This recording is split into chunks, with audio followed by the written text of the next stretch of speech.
ఉంది. ఆ మహాద్వీపాన్ని మానవ మాతృలు చేరలేరు. లంక అన్న పేరు వాడలేదు. వాడకుండా అక్కడ మాత్రం మీరు ప్రతి అంగుళం అంగుళం పట్టి పట్టి శోధించండి అన్నాడు. తెలుసు అది లంక అని. కాబట్టి అది రాక్షసరాజైన రావణుని యొక్క అధీనములో ఉన్న ప్రధాన భూమి కనుక అక్కడ చాలా బాగా వెతకండి. ఆ వెళ్ళేటప్పుడు మాత్రం సముద్ర మధ్యంలో ఉండేటటువంటి సింహిక విషయంలో జాగ్రత్త తీసుకోండి. ఆ సముద్రమునందు పుష్పితకము అనబడేటటువంటి ఒక పర్వతం ఉంటుంది. అది చాలా శోభాయమానంగా ఉంటుంది. బంగారు శిఖరము ఒకటి సూర్యుడు తన కిరణములతో ప్రకాశింపచేస్తూ ఉంటాడు. పక్కన వెండి శిఖరం ఉంటుంది. దాని మీద చంద్రుడు తన కాంతులు ప్రసరిస్తాడు. పగటి వేళ సూర్యకాంతి పడి బంగారు శిఖరము, రాత్రి చంద్రకాంతి పడి వెండి శిఖరము ప్రకాశిస్తూ కనపడుతుంది ఆ పర్వతం. ఆ పర్వతం మీదకి కృతజ్ఞులు, క్రూరులు, నాస్తికులు వెళ్ళడం కుదరదు. అంత శక్తివంతమైన పర్వతం. అది దాటాక సూర్యవంతము అన్న పర్వతం, అది దాటితే వైద్యుతము అన్న పర్వతం కుంజరం. ఆ తర్వాత ఆ కుంజరం అన్న కొండ మీద విశ్వకర్మ అగస్త్య మహర్షి వచ్చి నివసించడం కోసమని ఆశ్రమాన్ని నిర్మాణం చేశారు. అది కూడా దాటి వెడితే భోగవతి అనే నది కనపడుతుంది. అందులో మహాసర్పములన్నీ ఉంటాయి. అందు మహాప్రాజ్ఞుడైనటువంటి వాడు సర్పములకు రాజైనటువంటి వాసుకి నివసిస్తూ ఉంటాడు. అది దాటితే వృషభ పర్వతం వస్తుంది. వృషభ పర్వతం చందనములకు ఉత్పత్తి స్థానం. ఆ చందన వృక్షములు అగ్నివలే విరాజిల్లుతూ ఉంటాయి. అక్కడ రోహితులు అనబడేటటువంటి గంధర్వులు ఉంటారు. వాళ్ళ చంద్ర వృక్షాన్ని రక్షిస్తూ ఉంటారు. మీరు ఎప్పుడూ కూడా ఆ చంద్ర వృక్షాలని మాత్రం ముట్టుకోకండి. శైలూషుడు, గ్రామణి, శిగ్రువు, శుభ్రువు, బభ్రువు అని పేర్లు కలిగినటువంటి 5గురు గంధర్వ జాతికి చెందినటువంటి గంధర్వ జాతికి చెందిన వారివి ఆ చంద్రవృక్షములు. అందుకని వాటి జోలికి వెడితే వాళ్ళు ఒప్పుకోరు. అందుకని ఆ వనంలో ఉన్న చంద్రవృక్షాలని మీరు ముట్టుకోవద్దు. వృషభగిరి దాటిన తర్వాత భూమి యొక్క సరిహద్దు కనపడుతుంది. అక్కడ ఇంకా పుణ్యపురుషులైనటువంటి వారు నివసిస్తూ ఉంటారు. అది కూడా దాటిపోతే పితృలోకం ఉంటుంది, యమధర్మరాజు గారి యొక్క స్థానం. అందుకని అక్కడ వరకు మాత్రమే ఎవరైనా వెళ్ళగలరు. అది దాటి ఇంకా వెళ్ళడం కుదరదు. అక్కడ యమసదనం ఉంటుంది. చాలా పాపం చేసినటువంటి వాళ్ళందరూ శిక్షింపబడి ఆర్తనాదములు చేస్తూ ఉంటారు. కాబట్టి దాంట్లోకి మీరు ఇక ప్రవేశించలేరు. కాబట్టి అక్కడ వరకు సీతమ్మని వెతికి రండి. నేను కూడా అక్కడ వరకే వెళ్ళాను, అది దాటి వెళ్ళలేదు అని చెప్పాడు. చాలా సంతోషించారు. రామచంద్రమూర్తి చాలా ఆశ్చర్యంగా వింటున్నారు. ఏమిటి భౌగోళిక జ్ఞానం! ఒక్కొక్క దిక్కు నుంచి ఎక్కడ వరకు చెప్పాలో అక్కడ వరకు చెప్తున్నాడు. అసలు ఎలా తెలిసే సుగ్రీవుడికి ఇవన్నీ అయినా ఆయన ఆశ్చర్యపోతున్నారు. ఆ తరువాత పశ్చిమ దిక్కుకు వెళ్ళవలసినటువంటి నాయకుడుగా సుషేణుణ్ణి నియమించి ఆ సుషేణుడి నాయకత్వంలో వెళ్ళవలసినటువంటి 2 లక్షల మంది వానరులకు సూచనలు ఇచ్చాడు. మీరు సౌరాష్ట్ర ప్రాంతం, బాహ్లిక దేశం, శూర భీమ ప్రదేశములు, విశాలములై గొప్పగా ఉండేటటువంటి జనపదములు, మహానగరములు, పట్టణములు, గ్రామములు అన్నీ చూడాలి. ఆ దిశగా ముందుకెళ్ళిన తర్వాత సముద్ర తీరం కనబడుతుంది. మొగలి పొదలు, కానుగ తోటలు, కొబ్బరి తోటలు అన్నీ కూడా సముద్రపు ఒడ్డున ఉంటాయి. అవంతి, అంగలోపాపురి, అలక్షిత వనము మొదలైనటువంటి ప్రదేశాలు వెతకాలి. హేమమయమైనటువంటి హేమగిరి అన్న పర్వతం కనబడుతుంది. 100 శిఖరములతో ఉంటుంది, ఎత్తైన వృక్షములతో ఉంటుంది. అక్కడ వెతకాలి. అక్కడ కొన్ని విచిత్రమైన పక్షులు ఉంటాయి. అవి సింహాల్ని, ఏనుగుల్ని తింటాయి. ఆ పక్షులు తమ కాళ్ళకున్నటువంటి గోళ్లతో ఏనుగుల్ని తన్నుకుపోయి గూట్లో పెట్టుకు తింటూ ఉంటాయి. ఆ పక్షుల విషయంలో మీరు చాలా జాగ్రత్తగా ఉండాలి. కాబట్టి మీరు అక్కడ ఉండేటటువంటి ఏనుగులు మేఘములు ఎలా గర్జిస్తాయో అలా గేంకరిస్తూ ఉంటాయి. మీరు ఆ ప్రదేశములన్నీ వెతకాలి. వానరముల జోలికి విరావు. కాబట్టి మీరు అక్కడ చాలా జాగ్రత్తగా వెతికిరండి. పారియాత్రము అనబడేటటువంటి ఒక పర్వతం సముద్ర మధ్యంలో కనపడుతుంది. ఆ పర్వతం మీద ఉన్నటువంటి గ్రామాలు అవి అన్నీ కూడా మీరు వెతికిరండి. అది దాటిన తరువాత వజ్రగిరి అనబడేటటువంటి ఒక ఉన్నతమైన పర్వతం సముద్ర మధ్యంలో ఉంటుంది. ఆ పర్వత శిఖరం అంతా వెతికిరండి. అది దాటిన తర్వాత చక్రవంతము అనబడేటటువంటి మహాశైలం, దాని మీద విశ్వకర్మ 1000 అంచులు కలిగినటువంటి సుదర్శన చక్రాన్ని అక్కడే తయారు చేశారు. హయగ్రీవుడు, ఆ తరువాత కొంతమంది పంచజనుడు అనబడేటటువంటి రాక్షసుల్ని శ్రీ మహావిష్ణువు అక్కడే చంపారు. హయగ్రీవుడు అన్న పేరుతో కూడా ఒక రాక్షసుడు ఉన్నాడు. సంహరించి ఆ పాంచజన్యుడి దగ్గర పుచ్చుకున్న శంఖమునకే పాంచజన్యము అని పేరు. అక్కడే విశ్వకర్మ తయారు చేసినటువంటి 1000 అంచులు కలిగిన సహస్రార చక్రాన్ని, ఆ సుదర్శన చక్రాన్ని శ్రీ మహావిష్ణువుకి విశ్వకర్మ బహూకరించారు. అది దాటితే వరాహగిరి. బంగారు శిఖరములతో విలసిల్లుతుంటుంది. అక్కడ ప్రాగ్జ్యోతిషపురము అనబడేటటువంటి పురం ఉంది. దాన్ని నరకాసురుడు పరిపాలిస్తూ ఉంటాడు, పరమ దుష్టాత్ముడు. చాలా జాగ్రత్తగా ఉండండి. అది దాటితే సర్వ సవర్ణ పర్వతం వస్తుంది.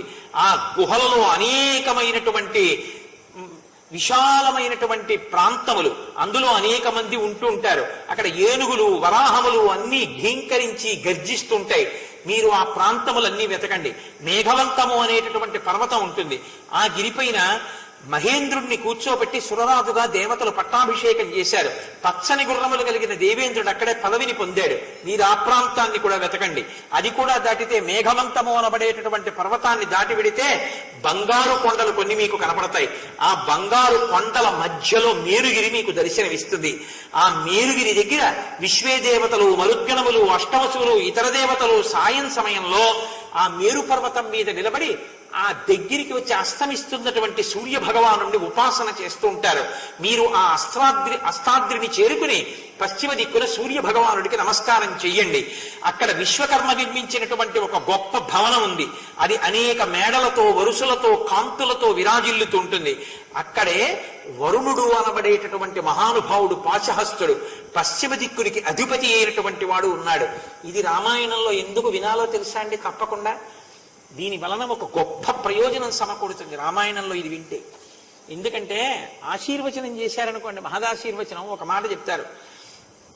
పూర్వ దిగ్భాగే ఇంద్రో దేవత ఇంద్రప్రసాదాత్ రాజ్యాభివర్ధనమశ్నుతే. పూర్వ దిక్కుకంతటికి ఇంద్రుడు అధిపతి. ఆ ఇంద్రుడు అధిపతి అయినటువంటి పూర్వ దిక్ నుంచి రాజ్యాధిపత్యం వచ్చి నిలబడుతుంది, ఐశ్వర్యం నిలబడుతుంది, అంటే ఉన్న భోగం నిలబడుతుంది, అధికారం. అలాగే అక్కడి నుంచి దక్షిణ దిక్కుకి తిరిగితే దానికి యమధర్మరాజు అధిపతి. యమధర్మరాజు గారి యొక్క అనుగ్రహం చేత ఆరోగ్యం కలుగుతుంది, ఆయుష్మంతుడవుతాడు. పశ్చిమ దిగ్భాగే వరుణో దేవత వరుణ ప్రసాదాత్ వంశాభివర్ధనమశ్నుతే. పశ్చిమ దిక్కుకు వరుణుడు అధిపతి, పాశహస్తుడై ఉంటాడు. ఆయన అనుగ్రహం కలిగితే వంశం వృద్ధిలోకి వస్తుంది. ఉత్తర దిక్కుకి కుబేరుడు అధిపతి, కుబేర ప్రసాదాత్ ఐశ్వర్యం అంతా లభిస్తుంది. కాబట్టి 4 దిక్కులకి వాళ్ళు అధిపతులు. 4 దిక్కుల ఉన్న ప్రాంతములన్నింటినీ మీరు ఆ నదులు, ఆ పర్వతాలు మహాసంకల్పం ఎలా వింటారో అలా ఈ పర్వతాలు, మేడలు, దేవతలు, ప్రాంతాలు ఇవి విన్నంత మాత్రం చేత ఆ దిక్పాలకుల యొక్క అనుగ్రహం కలిగి మనకి కావలసినటువంటి శ్రేయస్సులన్నీ చేకూరుతాయి. శ్రీరామాయణంలో మహానుభావుడు ఎన్ని విషయాల్ని లోపల పెట్టారు. కాబట్టి ఆ పశ్చిమాద్రి శిఖరము మీద విశ్వకర్మ దివ్యమైనటువంటి ఒక గొప్ప భవనాన్ని నిర్మించారు. అది అనేకమైనటువంటి వరుసలతో ఉంటుంది. దాని యందు వరుణుడు ఉంటాడు. ఆ ప్రాంతంలో మేరుసావర్ణి అనబడేటటువంటి ఒక మహర్షి ఉన్నాడు. ఆయన కూతురు ఎదుర మనకి కనపడుతుంది. ఆయన బ్రహ్మదేవుడు ఎంత గొప్పవాడు, మేరుసావర్ణి అంత గొప్పవాడు. ఆయనకి మీరు సాష్టాంగంగా నమస్కారం చేయండి. ఆ ప్రాంతాన్ని కూడా దాటి వెళ్ళిపోతే ఇంకా ఏముంటుంది అన్నది ఎవ్వరికి తెలియదు. ఎందుకంటే మనుష్యులైనటువంటి వారు కానీ, దేహదారులైన వారు కానీ అక్కడ వరకే వెళ్ళగలరు. అది దాటి వెళ్ళడం కుదరదు. కాబట్టి మీరు అక్కడి వరకు సీతమ్మ జాడ కోసం వెళ్ళిరండి అన్నాడు. అని ఉత్తర దిక్కుకు వెళ్ళవలసినటువంటి వానరులకు నాయకుడిగా శతవలిని నియమించాడు. పిలుస్తూనే అన్నాడు, ఉత్తర దిక్కున అసలు లోకములకంతటికీ, భూమండలానికి అంతటికీ కూడా ఆభరణముగా భాసిల్లేటటువంటి హిమాలయ పర్వత శిఖరములున్నాయి. ఎందుకని? తాపసులందరూ హిమాలయ పర్వతాల్లోనే ఉంటారు. గొప్ప పుణ్యభూమి. మీరు చాలా జాగ్రత్తగా బయలుదేరండి. ఆ హిమవత్ పర్వతం అనేటటువంటిది ఈ లోకానికి ఒక దివ్యాభరణం. మీరు ఉత్తర దిక్కుకు వెళ్ళేటప్పుడు మ్లేచ్ఛ దేశము, పులింగ భూమి, శూరసేన రాజ్యములు, ఇంద్రప్రస్థము, ఇంద్రప్రస్థం అంటే ఢిల్లీ, ఇంద్రప్రస్థము, దక్షిణ కురుభూములు, కురుక్షేత్రాది ప్రాంతములు, మద్రక దేశములు, కాంభోజ రాజ్యములు, యవనుల భూములు, శకుల దేశములు, ఆరకట్ట దేశ భాగములు, బాహ్లిక రాజ్యములు, ఋషిక ప్రదేశములు, పురురాజుల భూములు, టంకణ దేశ ప్రాంతములు, చీనా, పరమచీనా భూములు, కురు, కోసల, కాశీ, వజ్జి, మల్ల, అంగ, మగధ, మత్స, మత్స్య, దేశీ, అవంతి, గాంధార, కాంభోజ, సౌరాష్ట్ర, ఆశ్మకామదులైన రాజ్యాలు, హిమోత్పర్వత ప్రాంతాలు, అనేకమైనటువంటి పద్మక వృక్షాలు, దేవదారు వృక్షాలతో కూడిన వనాలు, సోమాశ్రమ ప్రాంతము, కాలపర్వతము, హేమగర్భము, సుదర్శనం అనేటటువంటి పెద్ద కొండ, దేవశకం అనేటటువంటి ఒక పర్వతము. అది దాటిన తరువాత 100 యోజనములు వెళ్ళిపోతే ఇంకా అంతా ఒక పెద్ద శూన్యక ప్రదేశం కనపడుతుంది. ఇంకా అక్కడ జీవులు ఎవరు తిరుగుతుండరు. ఎడారి ప్రాంతం. అటువంటి ప్రాంతం కనబడుతుంది. మీరు అది కూడా దాటి వెళ్ళిపోవాలి. వెళ్ళిపోయిన తర్వాత ఒక దుర్గమమైనటువంటి అరణ్యం కనబడుతుంది. ఆ అరణ్యంలో తెల్లని కాంతులతో విలసిల్లేటటువంటి కైలాస పర్వత శిఖరముల యొక్క కాంతి మీకు కనపడుతుంటుంది. దాంట్లో బాగా ముందుకు వెడితే విశాలమైనటువంటి సరస్సు ఉంటుంది. ఆ సరస్సులో ఉండేటటువంటి కమలముల యొక్క శోభ అపూర్వంగా ఉంటుంది. అందులో హంసలు, కన్నెలీడి పిట్టలు తిరుగుతూ ఉంటాయి. అక్కడే యక్షరాజు అయినటువంటి వాడు, ఉత్తర దిక్కుకు అధిపతి అయినటువంటి కుబేరుని యొక్క చంద్రకాంతులతో మేఘమండలం ప్రకాశించినట్టు ప్రకాశిస్తున్నటువంటి ఉత్తమమైన సౌధం కనబడుతుంది. అది కూడా దాటి వెళ్ళిపోతే క్రౌంచిగిరి కనబడుతుంది. అందు బిలంలా ఉండేటటువంటి ఒక పెద్ద గుహ కనబడుతుంది. అందులోనే కుమారస్వామి శక్తి అనేటటువంటి ఆయుధాన్ని ప్రయోగించాడు అని ప్రసిద్ధి. కాబట్టి మీరు ఆ క్రౌంచ పర్వత గుహలోకి ప్రవేశించవలసి ఉంటుంది. ఆ గుహలలో, శిఖరాలలో, పర్వతాలలో, సరస్సులలో, నదులలో, తీరాల్లో, తపోవనాల్లో, జనపదాల్లో, పట్టణాల్లో, నగరాల్లో, గ్రామాల్లో, ఇళ్లలో అన్ని చోట్ల వెతకవలసి ఉంటుంది. అది దాటితే అవృక్షము అనబడేటటువంటి ఒక పెద్ద పేరు కలిగినటువంటి కామశైలము అన్న మారు పేరు ఉన్న ఒక పెద్ద మానస పర్వతం కనబడుతుంది. అక్కడంతా వెతకాలి. అది దాటితే మైనాకం అనేటటువంటి పర్వతం కనబడుతుంది. మయుడు అనబడేటటువంటి దానవుడు దానిలో నిర్మించుకున్న భవనం కనబడుతుంది. అది దాటి విడిపోతే మైనాక పర్వతం మీద మీకు ఒక గొప్ప పవిత్రమైన ఆశ్రమం కనబడుతుంది. అక్కడ ఎందరో తపస్సులు చేస్తూ ఉంటారు. వైఖానసం అనబడేటటువంటి సరస్సు, అందులో బంగారు కలువలు ప్రకాశిస్తూ ఉంటాయి. అది కూడా దాటి వెళ్ళిపోతే కుబేరుని యొక్క గజవాహనము సార్వభౌమము అనబడేటటువంటి ఏనుగు అక్కడ ఆ ప్రదేశంలో తిరుగుతూ మీకు కనపడుతుంది. అది కూడా దాటి మీరు వెళ్ళిపోతే శైలోదము అనబడేటటువంటి నది వస్తుంది. ఆ నది ఒడ్డున కీచకములు అనబడేటటువంటి వెదుళ్ళు ఉంటాయి. ఆ వెదుళ్ళు వంగి పరస్పరము ఒకదాన్నొకటి ఇలా ఆనుకుని వంతెనలా ఏర్పడి ఉంటాయి. మీరు ఆ వంతెనల మీద జాగ్రత్తగా నడవాలి. నడిచి ఆవలి ఒడ్డుకు చేరాలి. అక్కడ ఉత్తర కురుదేశములు ఉంటాయి. ఆ కురుదేశములు, నదులు అన్నీ మీరు వెతకాలి. అది దాటిన తర్వాత నదులలోనికి చొచ్చుకుని ఉన్నటువంటి అగ్నిశిఖల లాంటి పర్వతాలు రత్నమయమైనవి కనబడతాయి. మీరు ఆ పర్వతాలన్నీ వెతకాలి. అక్కడ ఉండేటటువంటి వృక్షములన్నీ పక్షుల గుంపులకి ఆవాసములు. మీరు ఆ ప్రదేశాలన్నీ వెతకాలి. అక్కడ ఉండేటటువంటి కొన్ని వృక్షాలు మనుష్యులకు కావలసినటువంటి వస్త్రాల్ని, ఆభరణాలని కూడా ఇస్తూ ఉంటాయి. మీరు ఆ వృక్షముల అనుగ్రహంతో అవన్నీ పుచ్చుకుని చక్క అవన్నీ ధరించండి. అది దాటిన తర్వాత గంధర్వులు, కిన్నెరుడు, సిద్ధులు, నాగులు, విద్యాధరులు, స్త్రీలతో ఆనందిస్తున్నటువంటి తేజస్సంపన్నమైనటువంటి వ్యక్తులు మీకు అక్కడ కనపడతారు. అవన్నీ చూడండి. అది దాటిన తర్వాత ఎంతో పుణ్యం చేసినటువంటి వాళ్ళు అక్కడ భోగానుభవం అనుభవిస్తూ కనపడతారు. అది దాటితే ఉత్తర దిక్కున లవణ సముద్రం వస్తుంది. ఆ సముద్రం మధ్యలో సోమగిరి అనబడేటటువంటి ఒక పర్వతం ఉంటుంది. అది సువర్ణమయం. ఆ ఇంద్రలోకం, బ్రహ్మలోకం నందుండేటటువంటి దేవతలందరూ ఆకాశంలో నిలబడి ఆ పర్వతాన్ని చూస్తూ ఉంటారు. అంత అందంగా ఉంటుంది. అక్కడే విశ్వాత్మకుడైనటువంటి విష్ణు భగవానుడు, ఏకాదశ రుద్రస్వరూపం కలిగినటువంటి శంకర భగవానుడు, సృష్టికర్త అయిన బ్రహ్మ, ముగ్గురు అక్కడ నివసిస్తూ ఉంటారు. అందుకే ఉత్తర దిక్కుకి చేసేటటువంటి నమస్కారం అంత గొప్ప నమస్కారం అయింది. కాబట్టి ఎట్టి పరిస్థితుల్లోనూ మీరు ఉత్తర కురు భూముల్ని మాత్రం దాటి వెళ్ళకూడదు. ఎందుకంటే అది దాటి వెళ్ళడం ఎవరికి సాధ్యమయ్యేటటువంటి విషయం కాదు. కనుక మీ అందరూ కూడా వీటిని సాధించవలసింది అని చెప్పారు. చెప్తే వెంటనే అక్కడ ఉన్నటువంటి వానరములన్నీ, మేము ఆ దిక్కుకు వెళ్ళిపోతాం, మీరందరూ మాతో రావక్కర్లేదు, నేను ఒక్కడనే చాలు, రావణుణ్ణి పట్టేస్తాను, పళ్ళతో కొరికేస్తాను, చంపేస్తాను, సీతమ్మని తీసుకొచ్చేస్తాను, ఇన్ని వేల మంది ఎందుకు, ఇన్ని లక్షల మంది ఎందుకు, నేను ఒక్కడనే చాలు అని సంతోషంతో రామకార్యం మీద ఉపకారం చెయ్యడమే మా జన్మకి ధన్యత అంటూ సంతోషంతో ఒక్కసారి పరాగ విగిరిపోతే ఎలా ఉంటుందో అలా అన్ని దిక్కులకు వానరములన్నీ కిచకిచలాడుతూ పెద్ద శబ్దం చేస్తూ 4 దిక్కులకి బయలుదేరారు. మిగిలిన వానరులు అక్కడ ఉన్నారు. దక్షిణ దిక్కుకు వెళ్ళవలసినటువంటి వానరులలో ఉన్న హనుమని సుగ్రీవుడు వెనక్కి పిలిచారు. పిలిచి హనుమతో అంటున్నారు, ఈలోగా రామచంద్రమూర్తి అడిగారు, నాకు చాలా ఆశ్చర్యంగా ఉంది, నీకు ఈ భూమండలం అంతా ఇన్ని ప్రాంతాలు ఎలా తెలిసాయని అడిగారు.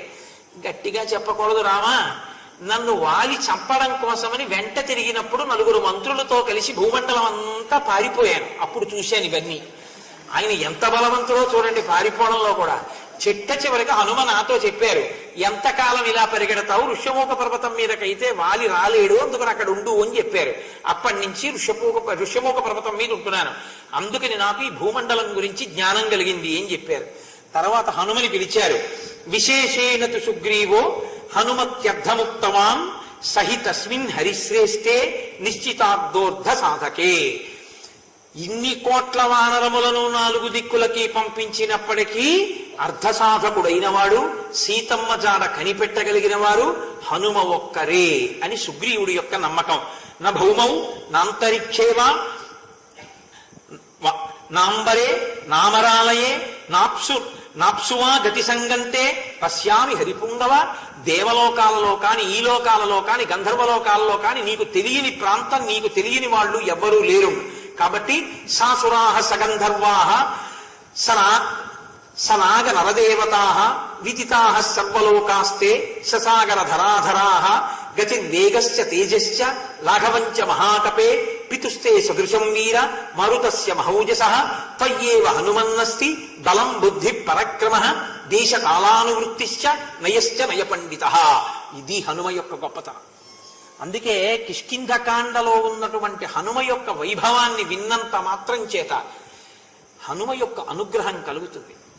ఇందులో ఆయన ఓ మాట అంటున్నారు, గతిర్వేగశ్చ తేజశ్చ లఘవంచ మహాకపే. నీకు విశేషమైనటువంటి వేగం ఉంది, గొప్ప గతి తెలుసున్నటువంటి వాడివి. లాఘవంచ మహాకపే, దూకడం కూడా తెలుసున్నటువంటి వాడివి. పితుస్తే సదృశం వీర మరుతస్య మహౌజసః, నీవు నీ తండ్రి అయిన వాయువుకి ఎంత గమనశక్తి ఉందో, ఎంత వేగం ఉందో అంత వేగం ఉన్నవాడివి. త్వయ్యేవ హనుమన్నస్తి బలం బుద్ధి పరక్రమః దేశకాలానువృత్తిశ్చ నయశ్చ నయపండితః. నీవు దేశకాలములను బాగా తెలుసున్నవాడివి. ఎక్కడ ఏది చెయ్యాలో, ఏ సమయంలో ఏది చెయ్యాలో తెలుసున్నటువంటి బుద్ధి పరాక్రమము ఉన్నటువంటి వాడివి. ఇది లేనివాడు బుద్ధి ఉంటే సరిపోదు, పరాక్రమం ఉండాలి. పరాక్రమం ఉంటే చాలదు, బుద్ధి ఉండాలి. బుద్ధి పరాక్రమము ఉండి ఎక్కడ ఏది చెయ్యాలో అది చెయ్యాలి. అందుకే శ్రీరామాయణంలో గొప్పతనం ఏమిటో తెలుసా అండి? ఇంత బలం ఉన్న హనుమ పిల్లి పిల్లగా లంకలో తిరగడం. ఆయన పిల్లి పిల్లంత వారై తిరిగారు. వృషదంశక మాత్రసన్ బభూవా దురదర్శన అంటారు. పిల్లి పిల్లంత రూపంతో తిరిగారు. కారణం ఏమిటో తెలుసా? అది నిశ్శబ్దంగా తిరగలదు, అంత చిన్న రూపంతో తిరగలదు. దేశకాలానువృత్తిశ్చనయ పండిత, అంతే తప్ప ఎప్పుడూ తన వైభవమే ప్రకటింపబడాలని పెద్ద పర్వతాకారంతో తిరిగితే దొరికిపోతారు. కాబట్టి నీకు ఈ జ్ఞానము, ఈ బుద్ధి కలిగిన వాడివి. కాబట్టి హనుమా నీ వలనే ఈ కార్యము సాధింపబడాలి. అప్పుడు సుగ్రీవుడికి హనుమ మీద ఉన్న నమ్మకం ఎంతో చూశారు రామచంద్రమూర్తి. కాబట్టి ప్రభు ఇతని మీద ఇంత నమ్మకం పెట్టుకున్నారు అంటే ఈ కార్యం సీతమ్మ తల్లి జాడ కనిపెట్టబడడం అన్నది ఒక్క హనుమయే సాధించగలరు అని అనుకున్నారు. అనుకుని దదౌ తస్య తత ప్రీతః స్వనామాంకోపశోభితం అంగుళీయనభిజ్ఞానం రాజపుత్రాః పరంతపః. రామాలయంలో ఒక్కసారి నీరాజనం ఇమ్మని చెప్పండి. దదౌ తస్య తత ప్రీతః స్వనామాం కోపశోభితం అంగుళీయమభిజ్ఞానం రాజపుత్రాః పరంతపః. రామచంద్రమూర్తి తన వేలిని, తన ఉంగరం మీద శ్రీరామ అని వ్రాయబడి ఉన్నటువంటి ఉంగరాన్ని తీసి హనుమకి ఇచ్చారు. హనుమా, మిగిలిన వాళ్ళు ఎవరైనా వెళితే సీతమ్మ అనుమానించి మాట్లాడదు. ఈ నా ఉంగరం నీ చేతిలో ఉన్న కారణం చేత. సుందరకాండలో ఈ ఉంగరం అమ్మవారి కేశభూషణం ప్రధాన పాత్ర పోషిస్తాయి. ఈ ఉంగరం అనుకోకండి, ఉంగర దర్శనమే రామదర్శనం సీతమ్మకి. గొప్ప ఉపశాంతినిస్తున్న ఆ ఉంగరం రాముడి చేతి నుంచి హనుమ చేతిలోకి వెళ్ళడం రామాయణంలో ఒక అద్భుత ఘట్టం. అన్ని కోట్ల వానరములు ఎడుతున్నా ఆయన ఉంగరాన్ని పుచ్చుకున్న ఏకైక వ్యక్తిగా గౌరవాన్ని పొందినటువంటి మహాప్రాజ్ఞుడు. తన ప్రభు అయిన సుగ్రీవుని నమ్మకాన్ని, రామచంద్రమూర్తి యొక్క విశ్వాసాన్ని చూరగొన్న మహాపురుషుడు. అంత వినయంతో ప్రవర్తించగలిగిన వారు స్వామి హనుమ. ఉంగరం ఇస్తే ఆయన ఎక్కడ పెట్టుకుంటారో మీరు చూద్దరు, కానీ దాన్ని బట్టి ఆయన వినయం తెలుస్తుంది. అందుకే కిష్కింధకాండ అంత గొప్ప కాండ. అంగుళీయమభిజ్ఞానం రాజపుత్రాః పరంతపః అనేన త్వాం హరిశ్రేష్ఠ చిహ్నేన జనకాత్మజ మత్సకాశాదనుప్రాప్తం అనుద్విగ్నాను పశ్యతి వ్యవసాయస్య తే వీర సత్వయుక్తస్య విక్రమః సుగ్రీవస్య చ సందేశః సిద్ధిం కథయతీవ మే సతం గృహ్య హరిశ్రేష్ఠః స్థాప్య మూర్ధ్ని కృతాంజలిః వందిత్వా చరణౌ చైవ ప్రస్థిత ప్లవగోత్తమః. ఓ వీరుడా, నీ కార్యోత్సాహము సీతమ్మ అరమరిక లేకుండా నీతో మాట్లాడుతుంది. కాబట్టి ఈ ఉంగరాన్ని గ్రహించు అని స్వామి తన చేతి ఉంగరాన్ని తీసి స్వామి హనుమ చేతిలో ఉంచారు. వెంటనే ఆయన ఉంగరాన్ని కళ్ళకద్దుకుని తన శిరస్సులో పెద్దగా పెరిగినటువంటి జుత్తు ముడిలోకి దోపుకుని ఆ ఉంగరాన్ని తల మీద పెట్టుకుని శిరసా రామచంద్రమూర్తికి నమస్కరించారు. తప్ప ఇంత గొప్పవాణ్ణి రాముడు నమ్మాడు, ఆ సుగ్రీవుడు నమ్మాడని అహంకరించలేదు. అంత వినయశీలి హనుమ. అందుకే ఈ ఘట్టం రామచంద్రమూర్తికి, సీతమ్మకి, అందరికీ రామాయణంలో గొప్ప మంగళం వైపుకి తిరుగుతున్నటువంటి ఘట్టం ఇదంతా. ఇంకా కాబట్టి ఇప్పుడు పట్టుకుని బయలుదేరారు. అన్ని దిక్కులకు వెళ్ళినటువంటి వానరములు నెల రోజుల తర్వాత తిరిగి వచ్చేసి అందరూ చెప్పారు, మేము వెళ్ళాం కానీ మాకెక్కడా సీతమ్మ జాడ కనపడలేదన్నారు. ఒక్క దక్షిణ దిక్కులకి వెళ్ళినటువంటి వానరముల యొక్క సమూహం మాత్రం తిరిగి రాలేదు. వాళ్ళు అలా వెడుతుండగా ఒక నిర్జనమైన ప్రదేశం కనపడింది దక్షిణ దిక్కున. కండువు అన్న మహర్షి యొక్క 16 సంవత్సరముల కుమారుడు ఒక వనంలో మరణించాడు. ఆయనకి కోపం వచ్చి నా కుమారుడు ఇక్కడ మరణించాడు కనుక ఇక్కడ జనవాసము ఉండకుండుగాక అని శపించారు. అందుకని అక్కడ ఏమి ప్రాణులు లేవు. వాళ్ళ వనంలో తిరుగుతున్నప్పుడు వాళ్ళకి మిక్కిలిగా దాహం కలిగింది. అక్కడ ఒక రాక్షసుడు కనపడితే రావణుడు అనుకుని అంగదుడు మర్దించాడు. ఆయన నెత్తురు కప్పుకుని మరణించాడు. తదనంతరం వాళ్ళు పాపం ఆ సీతమ్మ కోసం వెతుకుతున్నారు. నెల దాటిపోయింది. విపరీతమైన దాహం, ఆకలి. వాళ్ళకి ఎక్కడ దాహం తీర్చుకోవడానికి నీటి కయ్య కూడా కనపడలేదు. ఈలోగా ఒక చోట తడిసిపోయిన రెక్కలతో హంసకారండవాకీర్ణాహవాపి పద్మోత్పలాయుతాహ అని బెగ్గురు పక్షులు మొదలైనటువంటి వంటివి తడిరెక్కలు ఆడించుకుంటూ ఒక బిలంలోంచి పైకొస్తున్నాయి. అప్పుడు చూసి తడిరెక్కలతో పక్షులు వస్తున్నాయి కాబట్టి నీటి కయ్య ఇందులో ఉంటుందని వానరులందరూ ఆ బిలంలో ప్రవేశించారు. అది కటిక చీకటిగా ఉంది. కానీ అంత చీకటిలోనూ చూడగలిగినటువంటి శక్తి కలిగిన వానరులు ఆ బిలంలో జాగ్రత్తగా దారి చూసుకుంటూ ఒకరి చెయ్యి ఒకరు పట్టుకుంటూ అందరూ కలిసి లోపలికెడుతున్నారు. కటిక చీకటి ఏమీ కనపట్టలేదు. సింహాలు మొదలైన క్రూర జంతువులు కూడా బయటికి వస్తున్నాయి. కొంత దూరం వెళ్ళిన తర్వాత వాళ్ళకు ఒక పెద్ద వెలుతురు కనపడింది. ఒక పెద్ద వనం కనపడింది. తరుణాదిత్య సంకాశాన్ వైఢూర్య కృతవేదికాన్ విభ్రాజమానాన్ వపుషా పాదపాంశ్చ హిరణ్మయాన్ నీల వైఢూర్య వర్ణాశ్చ పద్మినీః పతగామృతాః మహద్భిః కంచనైః పద్మైః వృతా బాలార్క సన్నిభైః జాత రూపమయైర్మచ్చైః మహద్భిశ్చ సకచ్చపైః నళినీస్తత్ర దదృశుః ప్రసన్న సలిలామృతాః కాంచనాని విమానాని రాజతాని తథైవ చ